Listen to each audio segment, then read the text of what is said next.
सिवनी मालवा में कांग्रेस की आधी रात हलचल। पटवारी हुड्डा का अचानक दौरा, पटेल निवास पर देर रात तक।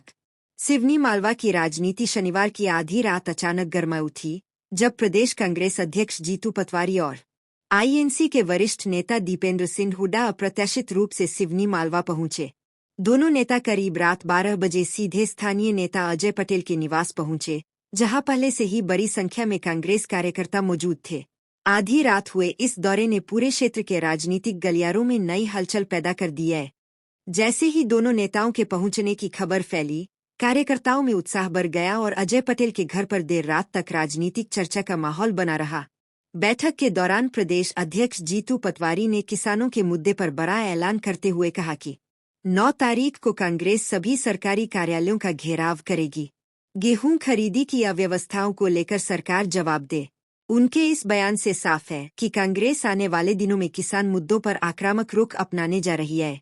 वहीं दीपेंद्र हुड्डा ने भी अजय पटेल को आगामी चुनावों के लिए अग्रिम बधाई दी, जिससे राजनीतिक चर्चाओं का तापमान और बढ़ गया है। महत्वपूर्ण यह भी रहा कि पटवारी और हुड्डा ने आधी रात तक कार्यकर्ताओं से खुलकर चर्चा की, उनका मनोबल बढ़ाया और आगामी कार्यक्रमों के लिए तैयार रहने को कहा। इससे यह साफ है कि हाईकमान संगठन को जमीनी स्तर पर मजबूत करने के लिए सक्रिय है। कुल मिलाकर कांग्रेस के 2 बड़े नेताओं का यह देर रात दौरा राजनीतिक रूप से बेहद महत्वपूर्ण माना जा रहा है। इस अप्रत्याशित यात्रा ने न केवल पार्टी कार्यकर्ताओं में नई ऊर्जा भरी है, बल्कि आने वाले दिनों में सिवनी मालवा में राजनीतिक गतिविधियां और तेज होने के संकेत भी दे दिए हैं।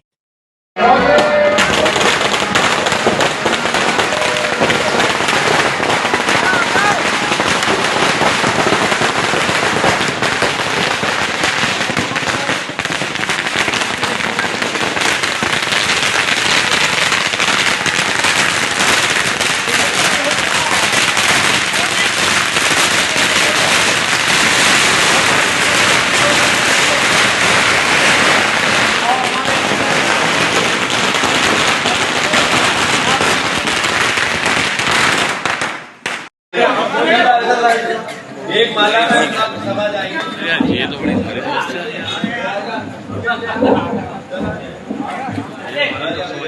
कांग्रेस पार्टी जिंदाबाद, देवेंद्र भैया जिंदाबाद, जीतू पटवारी जिंदाबाद, धान के दाम देंगे, मिलने लगे क्या? नहीं। उन्होंने पिछली बार मूंग की लड़ाई तो अपन ने होशंगाबाद से चालू की थी।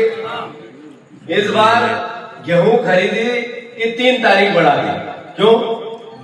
बारदाने की कमी है।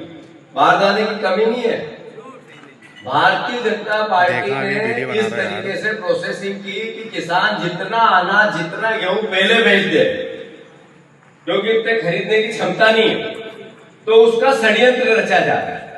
अभी सोसाइटी है 10 तारीख तक, नहीं 28 मार्च तक, और गेहूं की खरीदी की तारीख है 10 अप्रैल। 10 अप्रैल तो 20 दिन पहले गेहूं की बिक्री, 20 दिन बाद चालू होगी। पैसा सोसाइटी का 20 दिन पहले जमा करना, ये अपने आप में अव्यवहारिक है। ये क्यों किया? ये इसलिए किया कि इस बीच में हमारे किसान भाई गेहूं प्राइवेट सेक्टर व्यापारियों को बेच दे, तो ये एक तरह का षड्यंत्र घोटाला। इसको लेकर 9 तारीख के दिन पूरे मध्य प्रदेश में कलेक्टर ऑफिस का घेराव होगा, तो उसमें आप सब बड़ी तादाद में रहा कर देखिए, बड़ी तादाद में सब सम्मिलित हो। इसका कार्यक्रम कल से आएगा, यहाँ से ज्यादा लोग जाने चाहिए होशंगाबाद। हमने भैया एक ट्रैक्टर यात्रा निकाली, और ट्रैक्टर यात्रा के बाद पद यात्रा, और हमारे बाबू का किसान कांग्रेस के नेता और भी थे, हमारे लोगों ने उसका आंदोलन किया, और हमने इसी जिले से आह्वान किया कि मोहन यादव जी, आप तो ठीक, आपके ऊपर से देव आएंगे और मूंग खरीदना पड़ेगा। कहा था कि नहीं कहा था? भाषण में कहा था? सुहागपुर में। तो देव आए और खरीदे, सुहागपुरी आ गए थे।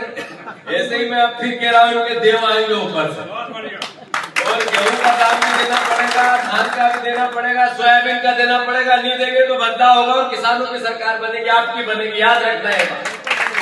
मैं पिछले इलेक्शन में हम लोग नहीं जिता पाए, पर अब सब परिवार के लोगों से मेरा आग्रह है कि एकजुटता से कांग्रेस मजबूत करना है। पंचायत कांग्रेस कमेटी के गठन के बाद पार्टी में एकजुटता लाना, विचार की कांग्रेस बनाने, और उसके लिए मैं आप सबके सहयोग की अपेक्षा रखता हूँ।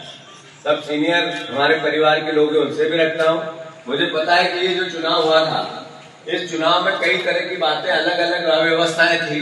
अब हम सही दिशा में चले, तो इसमें आप सबका सहयोग कीजिए। आदरणीय दीपू भैया से मेरा आग्रह है कि जोरदार तालियों से आए और अपनी बात कह, तालियां जोरदार स्वागत के साथ। बड़ा हो जाए सर पास। देखिए, आपने एक संकेत हमको दिया, हमको बहुत खुशी।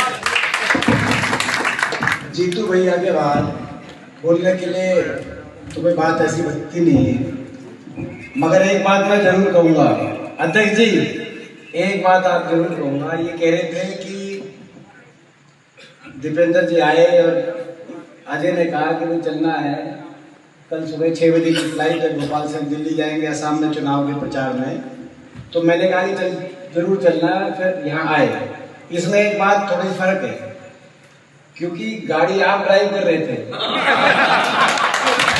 गाड़ी ड्राइव कर रहे थे आप, और मैं अगर कह देता कि मैं नहीं चलना है तो मैं समझ गया था कि गाड़ी तो जाएगी शिवनी तो गाड़ी में बैठ लो, ये हमारी मजबूरी थी। तो खैर, हमें आज हम देखते हैं, दिल्ली में संसद में बैठ के देखते हैं, और कांग्रेस वर्किंग कमेटी कार्य समिति में जब भी पूरे देश की कांग्रेस की के बारे में विचार, क्या बोलना, पूछो, सवाल पूछो। ये 9 तारीख के कार्यक्रम को ऐसा है कि पूरे मध्य प्रदेश में भारतीय जनता पार्टी ने धोखा दिया, किसानों को विश्वासघात किया। उन्होंने कहा था शिवराज जी ने कि मैं कृषि कैबिनेट बनाऊंगा, ठीक है। उन्होंने कहा था बजट अलग से कृषि का लेके आऊंगा। अभी मोहन यादव जी कृषि कल्याण वर्ष मना रहे हैं, 3 मोदी गारंटी थी, एक पूरी नहीं हुई। अभी जब समय आया है कि सही समय पे किसानों का गेहूं खरीदे, 2700 तो नहीं खरीदे, पर जो भी खरीदे वो तारीख के आगे इसलिए बढ़ा रहे कि किसान अपनी जरूरतों के लिए गेहूं व्यापारियों को भेज दे। इसलिए सोसाइटी की जो तिथि है वो है, सोसाइटी की जो तिथि 28 मार्च है और खरीदी की तिथि 10 अप्रैल है।